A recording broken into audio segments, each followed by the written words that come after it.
En 1994, es decir, hace 30 años, yo estaba trabajando en una redacción de periódico. En esos años trabajé en Diario de Avisos y en la Gaceta de Canarias, un periódico que ya no existe. Y en aquella época lo que informaban o lo que publicaban los periódicos, me refiero por supuesto a los periódicos de papel, era esencial, marcaba muchísimo la agenda política, la agenda informativa, las tertulias de radio, etcétera, ¿no? Y era el foro donde se debatían los grandes asuntos de Canarias, entre ellos, pues por supuesto, la reforma que entonces estaba en trámite del régimen económico y fiscal de las islas, que era un asunto que levantaba pasiones en ese ámbito restringido de la política, pero sí es verdad que lo que se vivía en las redacciones en aquellos años, yo era un veinteañero, era casi la certeza de estar viviendo un momento importante, trascendente, en la medida que se estaba definiendo el modelo económico de las islas y por tanto su desenvolvimiento posterior, ¿no? Como Canarias iba a encontrar, digamos, un modelo específico de un sistema de impuestos, de un sistema económico, en un contexto de crisis económica. Aquellos eran años bastante difíciles, había una tasa de desempleo por encima del 20%, había incertidumbre, salarios bajos como hay hoy. Es verdad que sí había una expectativa y una ilusión.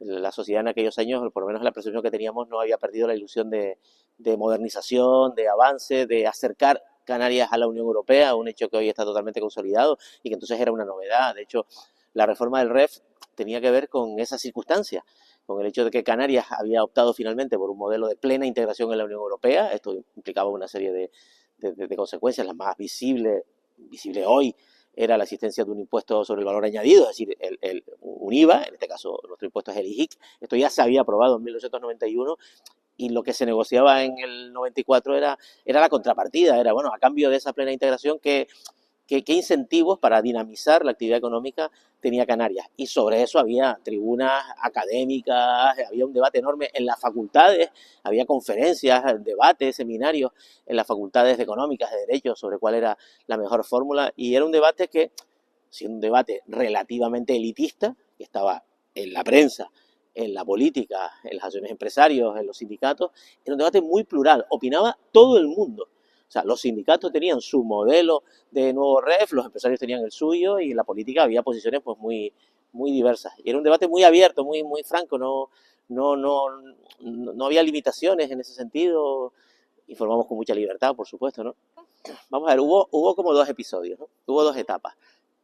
Primero fue una negociación marcada por el atasco, por la incomprensión. Había un debate totalmente infructuoso entre el gobierno canario y el gobierno central, básicamente el Ministerio de Hacienda, que quería un poco pues, cerrar la mano, ¿no? Y abogaba por un modelo que era prácticamente igual al de la España peninsular. Eso provocó la ruptura del gobierno de Canarias. El gobierno de Canarias se rompió y el primer gobierno nacionalista de las islas surgió de una moción de censura motivada por el fracaso de la negociación del REF. Esto estoy hablando de la primavera de 1993. Y a partir de ese momento se produjo un giro. Se produjo un giro en la negociación y se produjo un giro en los interlocutores. Quien había sido presidenta autonómica, que lo habían echado por el fracaso de la negociación del REF, se convirtió en ministro.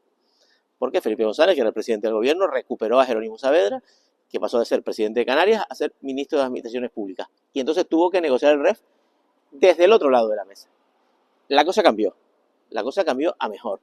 Y en aquel momento fue donde afloraron una serie de trabajos técnicos, de propuestas de medidas económicas que hasta entonces habían sido consideradas inviables, implanteables, entre ellas la más importante, la llamada Reserva de Inversiones en Canarias, que es un incentivo fiscal para que las empresas tuvieran, digamos, más recursos para invertir, para mejorar sus instalaciones, etcétera. Esa segunda fase fue una fase como de extensión, de diálogo, de acuerdo. Y esas propuestas estrella, que son las que han definido el REF de Canarias durante los últimos 30 años, surgieron en ese momento, en esos meses, que fueron decisivos. Me refiero a la segunda mitad del año 1993 y en los primeros meses del 94, cuando al final se perfiló esto, una ley que al final ha sido el texto fundamental del autogobierno canario desde entonces. Lo que sí había era un nivel de pluralidad muy alto. sea, en la misma vertiente de la izquierda estaba pues Antonio González Vieites, por ejemplo, que era un dirigente nacionalista de izquierda que consideraba que el REF debía enfocarse, que los beneficios fiscales del REF debían enfocarse exclusivamente a la creación de empleo. Y había en el Partido Socialista una serie de dirigentes que optaban un poco más por esta dinámica que fue la que al final se impuso, que es que el REF era una herramienta sobre todo que debía, digamos, intervenir en la acción de los empresarios. Y esto se expresaba y se dialogaba, pues sí, la verdad es que sí, con menos agresividad que hoy, con menos polarización, con menos eslóganes, eso sí, no digo yo que fuera mejor. Sí es verdad que en los medios de comunicación no se respiraba la polarización que se ve hoy. O sea, no había periódicos pro-REF y periódicos contra-REF. Al contrario, había un debate pues muy rico, donde había opiniones totalmente diferentes y que eran expresadas con total normalidad. En ese sentido sí fue un proceso muy saludable, o sea, muy constructivo, y así lo recuerdo porque nosotros formábamos parte, cada uno desde su modesta responsabilidad en esa tarea de contarle a la gente, de explicarle a la gente en términos sencillos aquello que se estaba negociando y que era tan importante para el futuro de las islas. Si me preguntaran si el REF ha servido o ha cumplido las expectativas que se marcaron en su momento, en el momento de su aprobación, diría que sí y que no. Que sí como herramienta de financiación empresarial, de incentivo a la actividad económica de Canarias, y cuando digo incentivo a la actividad económica de Canarias, digo incentivo a la creación de puestos de trabajo, a que Canarias pueda competir en otros mercados o que se acerque, digamos, al contexto en el que vive, por ejemplo, el territorio peninsular. Esa parte sí. Luego había otra segunda agenda, ¿no?, que era la modernización de Canarias, es decir, la transformación de su modelo económico, la aparición de nuevas actividades innovadoras.